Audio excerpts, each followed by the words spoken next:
السلام علیکم، مرکل وشد کے خوش آمدید ناظرین. میں ہوں آپ کا دوست، آپ کا ہوسٹ. میرا نام ہے محمد ایان اچکزئی. میرا تعلق جو ہے وہ ایک ایسے علاقے سے ہے جس کے چاروں اور خشک پہاڑ ہیں، اور اس شہر کا نام ہے کوئٹہ، اور اس پروگرام کا نام ہے کوئٹہ وال.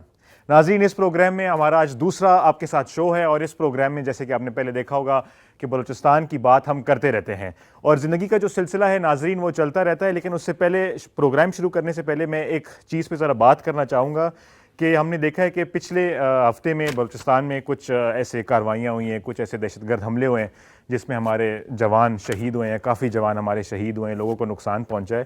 لیکن ناظرین، میں یہ بتانا چاہوں گا کہ بلوچستان وہ ایک ایسی قوم ہے، اور پاکستان ایک ایسی قوم ہے جو کبھی بھی ڈگمگائے گی نہیں. ہمیشہ ہم چٹان کی طرح کھڑے ہیں. بلوچستان اگر ہم دیکھیں وہ چٹانوں سے بنا ہوا ہے، ہمارے بلوچستان پہاڑوں سے بھرا ہوا ہے، اور ہم پہاڑوں کے لوگ ہیں. ہم کبھی بھی ڈگمگائیں گے نہیں. ہم ہمیشہ پاکستان کے ساتھ، اور ہمیشہ ہم سٹریٹ کھڑے ہوئے ہیں. ہمیشہ اپنی جان کا نذرانہ پیش کرنے کے لیے ہم تیار ہیں. اور ناظرین، یہ سلسلہ تو چلتا رہے گا. افسوسناک واقعہ ہے، ایسے نہیں ہونا چاہیے، لیکن شو مسٹ گو آن. ہم بات کریں گے شو میں پھر بلوچستان کے بارے میں، اور تھوڑے لائٹر نوٹ پہ شروع کریں گے. لیکن یہ ہے کہ ناظرین، ہم نے اس پروگرام میں پھر آپ کے لیے بہت ریسرچ کر کے چیزیں لائے ہیں. گیسٹ ہمارے بہت زبردست ہیں، گانے آپ کے لیے بھرپور لائے ہیں، پیکیجز بڑے بھرپور لائے ہیں. کوئٹہ سینٹر میں جائیں گے، پھر وہی جو ہے لمبا سفر کوئٹہ کا ہم طے کریں گے، جہاں پہ ہم جابر شاہ صاحب سے بھی ملیں گے، عبداللہ اچکزئی صاحب سے بھی ملیں گے. وہ ہمارے لیے بہترین سے انہوں نے پیکیجز تیار کیے ہوں گے. ناظرین، اس سے سٹارٹ کرنے سے پہلے ہمارے جو خیبر ڈیجیٹل کے پلیٹ فارمز ہیں، جس میں ہمارے خیبر نیوز ڈیجیٹل آتا ہے، K2 ڈیجیٹل آتا ہے، پوڈ کاسٹ ورائٹی آتا ہے، گراؤنڈ زیرو آتا ہے.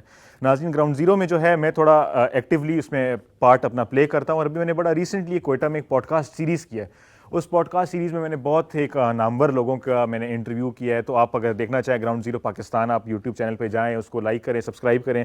فیس بک بھی آپ دیکھ سکتے ہیں. تو ہم اس کے اوپر جو ہے پوڈ کاسٹ سیریز کرتے ہیں. منیر بادینی صاحب ہمارے گیسٹ تھے، نسیم ڈیڈی صاحب ہمارے گیسٹ تھے، کیپٹن خالق اچکزئی صاحب ہمارے گیسٹ تھے. اس طرح جو گیسٹ کا سلسلہ ہے وہ چلتا رہتا ہے، اور انشاءاللہ یہ سیریز جو ہے ابھی رواں دوا ہے، جس کا نام ہے بیونڈ دا ماؤنٹینز. اسی طرح ناظرین، میں کوشش کرتا ہوں کہ گراؤنڈ زیرو پہ جو ہے نا، ہم بلوچستان کو نا تھوڑا کور کرتے رہیں. اور ابھی ہوتا یہ ہے کہ ہم دیکھتے ہیں کہ چاہے گوگل پہ دیکھیں یا کسی بھی اس پہ سرچ انجن پہ دیکھیں، سوشل میڈیا پلیٹ فارم پہ دیکھیں، ہوتا یہ ہے کہ کافی ایسی چیزیں ہوتی ہیں جن کی ہمیں تصویریں نہیں ملتی، ویڈیوز نہیں ملتی. تو ہم نا ایک اس چیز کی فیل نہیں لے سکتے کہ یار یہ چیز اصل میں لگتی کس طرح ہوگی، یہ دکھتی کس طرح ہوگی. تو اسی طرح ناظرین، ایک پیکیج میں نے آپ کے لیے تیار کیا ہے. اس پیکیج میں کیا ہے؟ اس پیکیج میں یہ ہے کہ ہم بلوچستان میں، جیسے کہ میں نے آپ کو کہا، چٹانوں کی جگہ ہے، پہاڑ ہیں، ایک ایسی چیزیں ہیں کہ انسان دیکھ کے حیران رہ جاتا ہے کہ یار یہ چشمے کس طرح آئے ہیں، کہاں سے آئے ہیں. تو اسی طرح میں نے ایک بڑے مزے کی ایک آپ کے لیے چیز تیار کی، ایک چھوٹی سی ایک ریل ہے جس میں ہم نے بات کی ہے چاغی کے جو ہاٹ سپرنگز ہیں، جو گرم پانی کے چشمے، ان کے اوپر بات کی ہے. اب میں جب ریسرچ کرنا شروع ہوا تو مجھے نا اس کی تصویریں نہیں ملی، ویڈیوز اتنی نہیں ملی. تو میں نے کہا کہ یار میں ناظرین کو کس طرح بتاؤں کہ یار یہ اصل میں کس طرح دکھتا ہوگا، اس کی تصویریں کس طرح ہوں گی، اگر امیجن کریں تو یہ کس طرح ہوگا. تو ظاہری سی بات ہے، وہاں پہ پھر ہمارے جو بڑے بھائی ہیں، جن کو ہم آرٹیفیشل انٹیلیجنس کہتے ہیں، ان کا ہم سپورٹ لیتے ہیں. تو انہی کے سپورٹ لے کر ایک بڑے مزے کی ہم نے ایک ریل بنائی ہے جس کا نام ہے چشمے ان دا ڈیزرٹ. تو پروڈیوسر جو ہیں ہمارے، اگر پروڈیوسر صاحب اگر آپ وہ ریل ہمارے ناظرین کے لیے چلا دیں تو کیا بات ہو جائے گی. ناظرین، جیسا کہ آپ نے دیکھا ہے کہ یہ اب جتنی بھی ویڈیو بنی ہے، یہ اب میں لوگوں کو دکھانا چاہ رہا تھا کہ یار اگر یہ اس کے بارے میں سوچیں تو دیکھیں تو کس طرح کی ہوگی. اس کی تصویریں نہیں مل رہی تھی، ویڈیوز نہیں مل رہی تھی. پھر میں نے کہا کہ یار ان کو نا ذرا، جو ہمارے، جیسے کہ میں نے پہلے بتایا، بڑے بھائی ہیں ہمارے آرٹیفیشل انٹیلیجنس، جس سے ہم ہر چیز میں ان سے مشورہ لیتے ہیں، صلاح لیتے ہیں، ان کو کافی ان سے چیزیں بنواتے بھی ہیں. تو میں نے ان کو بولا بڑے بھائی مائنڈ نہ کیجیے گا، ایک اور چیز آپ سے بنوانی ہے، ذرا دکھا دیں یہ جو ہاٹ سپرنگز ہیں چاغی کے، یہ کس طرح ہوتے ہوں گے. تو انہوں نے ایک زبردست اس طرح ویڈیوز ہمیں بنا کے دی ہیں. پھر میں نے اس کو جوڑ کے یا تصویریں جنریٹ کر کے ایک اس طرح چھوٹی سی ریل آپ کے لیے بنائی ہے. تو ناظرین، وہی بات ہے کہ میں حیران ہوتا ہوں کہ بلوچستان میں اتنے عجیب کے نمونے، جیسے ہم سفر کرتے ہیں کوئٹہ سے لورالائی تک اگر ہم جاتے ہیں تو کاراکول ٹائپ، جو کاراکولی ٹوپی ہوتی ہے اس ٹائپ کے پہاڑ ہوتے ہیں. پھر لورالائی میں 1-2 سال اپنی زندگی کی میں نے وہاں گزارے ہیں، اور زندگی کے بہترین سال میں نے جو ہیں وہ لورالائی میں گزارے. وہاں پہ ایک اس طرح اگین ایک چشمہ تھا، پہاڑ ہے، کچھ بھی نہیں ہے، اور آؤٹ آف نو ویئر جو ہے ایک دم ہم دیکھتے ہیں کہ وہاں پہ پہاڑوں کے بیچ میں ایک اس طرح چشمہ جو ہے وہ بن جاتا ہے. تو پٹھان کوٹ کا وہ علاقہ ہے جہاں پہ اگین اس طرح کے چشمے ہیں. اور ناظرین، یہی ہمارا بلوچستان ہے، ثقافتوں سے بھرا ہوا ہے، اور اللہ نے اس کو اتنا نوازا ہے، اتنی نعمتوں سے نوازا ہے، منرلز ہیں، ہر چیز ہے. بس یہ ہمارا بلوچستان ہے، پاکستان کا رگبی کے لحاظ سب سے بڑا صوبہ ہے. اسی کو ہم اس پروگرام میں کوشش کریں گے زیادہ سے زیادہ اس کے بارے میں بات کریں، زیادہ سے زیادہ اس کے بارے میں جان سکیں، زیادہ سے زیادہ لوگوں کو اس کے بارے میں بتا سکیں.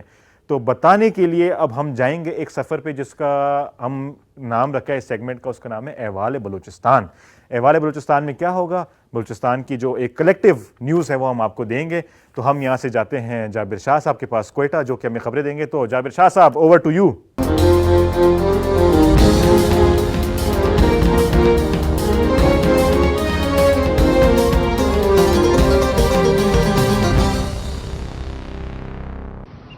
جی شکریہ.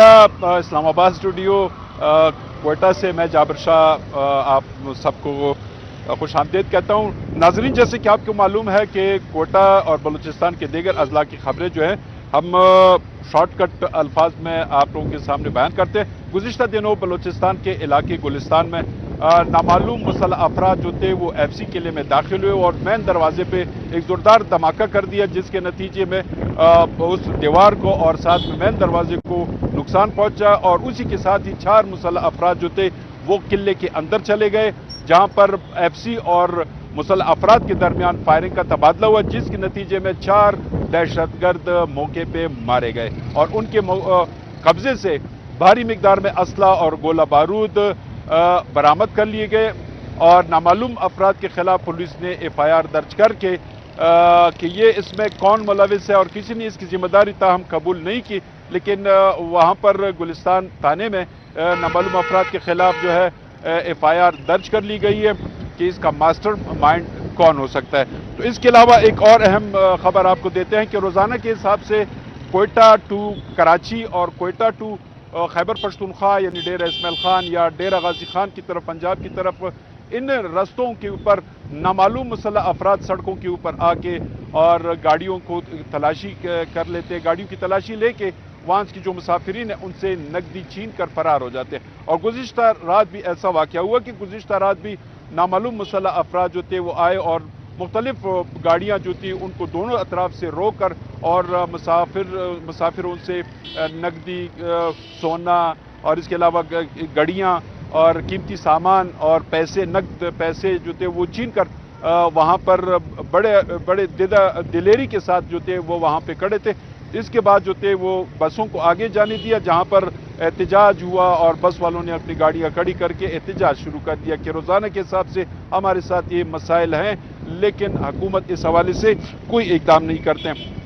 اس کے ساتھ ہی بلوچستان کے علاقے منگوچر میں وہاں پہ بھی واقعہ ایسے ہوا کہ نامعلوم مسلح افراد جتنی بھی بسیں گزر رہی تھی مسافر بسوں کو گولیاں مارتے تھے اور وہاں پہ فائرنگ کرتے تھے، جس کے نتیجے میں تقریباً 3 افراد جو تھے وہ بسوں کے اندر وہ مسافر زخمی بھی ہو گئے تھے.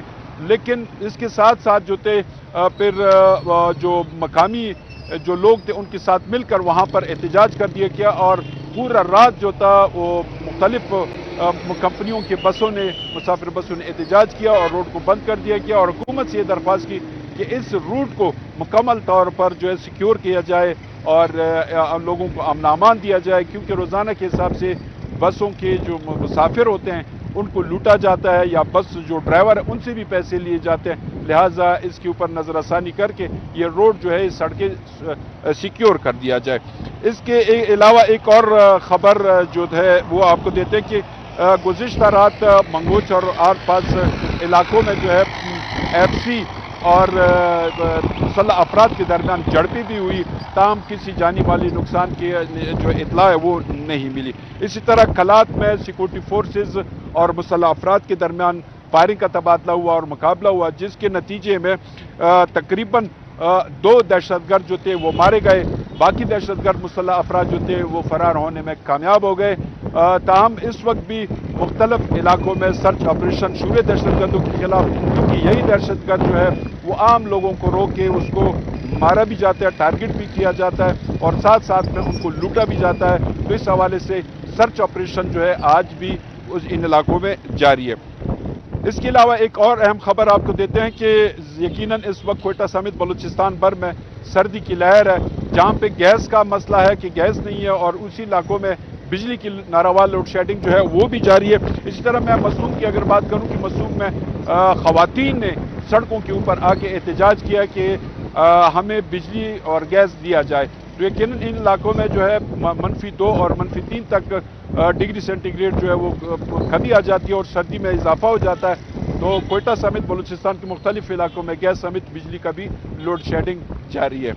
اور اس کے علاوہ ایک اور اہم خبر دیتا ہوں نوجوانوں کو کہ نئے تعلیمی سال کے لیے مفت تدریسی کے کتب جو ہے ان کا تقسیم کرنے کا کام شروع ہو چکا ہے، مختلف اسکولوں کو کتابیں دی جا رہی ہے، یقیناً 93 لاکھ کتب جو ہے وہ چھاپے گئے ہیں جو ان بچوں کو دیے جائیں گے۔ اور یہ بھی بتاتے چلوں کہ ہمارے صوبے کا 2 حصے ہیں، ایک لوور بلوچستان، ایک اپر بلوچستان ہے، تو اپر بلوچستان میں جو ہے شدید سردی کی وجہ سے 1 مارچ کو جو ہے یہاں پہ اسکول کھلتے ہیں اور ان کے لیے ابھی سے کتب کا بندوبست کر لیا گیا ہے۔ جی ابھی آپ لوگوں کو لیے چلتے ہیں اسلام آباد اسٹوڈیو، ہماری طرف سے اللہ حافظ۔ بہت بہت شکریہ جابر شاہ صاحب۔ میں جب بھی جابر شاہ صاحب کو دیکھتا ہوں نا، جب وہ احوال پڑھتے ہیں تو میرے ذہن میں گانا آتا ہے۔ وہ گانا کچھ اس طرح سے ہے زوئی بسن صاحب کا، جس میں وہ کہتے ہیں ذرا چہرہ تو دکھاؤ اور تھوڑا سا مسکراتے ہی نہیں ہے یار، اتنا اچھا موسم ہے، آپ سرینا چوک کے سامنے بیٹھے ہوئے ہیں، وہ ہوا آپ دیکھ رہے ہوں گے، بارش کا موسم ہے، برف کا موسم ہے، کاش اس وقت کوئٹہ میں ہوتے، لیکن چلیں وہ رنگ تو ہم نے یہاں پہ ہی بنا لیا۔ اب اس کے بعد ہم چلتے ہیں ایک اور پیکیج کی طرف، اور اس پیکیج سے پہلے میں بتاتا چلوں ناظرین کہ کوئٹہ میں کافی اس طرح کی سڑکیں ہیں، کافی اس طرح کے بازار ہیں جن کا جو نام ہے وہ تھوڑا مطلب ہندو برادری کے اوپر ان کا نام ہے یا انگریزوں کے زمانے کے ان کے نام ہے، جیسے کہ اس میں سورج گنج بازار ہے، مشن روڈ ہے، پرنس روڈ ہے، موتی رام روڈ ہے، پٹیل روڈ ہے، گرداد سنگھ روڈ ہے۔ تو اس طرح کے بے شمار ہمارے پاس جو سڑکیں ہیں وہ ہم نے اس طرح نام دی کیونکہ کوئٹہ ایک بہت ڈائیورسفائڈ جگہ، اگر آپ ویکیپیڈیا پہ سرچ کریں 1947 میں جو پاپولیشن تھی مسلمس کی وہ 50% تھی، اور باقی ہمارے پاس جو ڈفرینٹ مطلب اس طرح کمیونٹیز کے لوگ تھے، جس میں ہمارے پاس زوراسٹرین بھی آتے تھے، پارسی برادری تھی، ہندو برادری تھی، کرسچن برادری تھی، اور کافی اس طرح کی برادری تھی، اور ابھی سکھ برادری ہماری ایک ہے۔ اور عبداللہ اچکزئی صاحب نے جو آج کا ایک پیکج تیار کیا ہے وہ ہے سکھ برادری کے اوپر اور ان کے گردوارے کے اوپر جو کہ کوئٹہ شہر میں ہے۔ تو عبداللہ اچکزئی صاحب کے پاس چلتے ہیں اور ذرا اس پیکج کا نذرانہ کرتے ہیں۔ جناب عبداللہ اچکزئی آپ کی خدمت میں حاضر ہوں۔ ایان صاحب نے بتایا آپ کو کہ بھائی کوئٹہ چلتے ہیں، تو کوئٹہ ہم آئے ہیں جناب۔ آج ہم آئے ہیں یہاں پر جو بر صغیر کے جو پرانے گردوارے ہیں اس میں اس گردوارے کا شمار ہوتا ہے، اور یہ جو ہے جناب اس ٹائم کوئٹہ میں یہ گردوارہ موجود ہے، اور یہاں کے جو دوست ہیں، یہاں پہ جو ہمارے بھائی ہیں، ان سب سے ہم گفتگو بھی کریں گے، ان سب سے ہم بات بھی کریں گے، اور جو شروعات ہم نے کی ہے وہ کی ہم نے یہاں سے گردوارے سے، کیونکہ جب کوئٹہ وال کا ذکر ہے تو کوئٹہ میں یہ صرف پشتون، بلوچ، ہزارہ یا ہند کو بولنے والے، پنجابی بولنے والے، سندھی بولنے والے، سرائکی بولنے والے یہ نہیں ہے بھائی، یہاں پہ ہمارے ساتھ ہندو برادری بھی موجود ہے، سکھ برادری بھی موجود ہے، کرسچن برادری بھی موجود ہے۔ تو آج گردوارے ہم آئے ہیں، بڑا پرانا گردوارہ ہے، یہاں پر ہم یہاں پہ جو عبادات ہے وہ بھی آپ کو دکھائیں گے۔ مجھے باقاعدہ جو رسومات ہیں جو یہاں کی، وہاں سے مجھے سٹارٹ میں آپ دیکھ سکتے تھے، جب میں آیا ہوں تو آپ دیکھ رہے ہوں گے فوٹیجز، اس میں مجھے باقاعدہ یہ رومال پہنایا گیا اور باقاعدہ ساکس کا بتایا گیا۔ تو ہم نے سارے جو یہاں پہ احکامات ہیں اس کو فالو کیا ہے، اور یہاں کے جو گردوارے سے ہمارے جو سکھ برادری ہے وہ کوئٹہ وال کے حوالے سے کیا کہتی ہے، اور کوئٹہ وال کے حوالے سے ان کے کیا امکانات ہیں، آگے کس طرح کی ان کی یا کیا نیک خواہشات ہیں، وہ سب ہم آپ کو دکھائیں گے۔ ہمارے ساتھ رہیے۔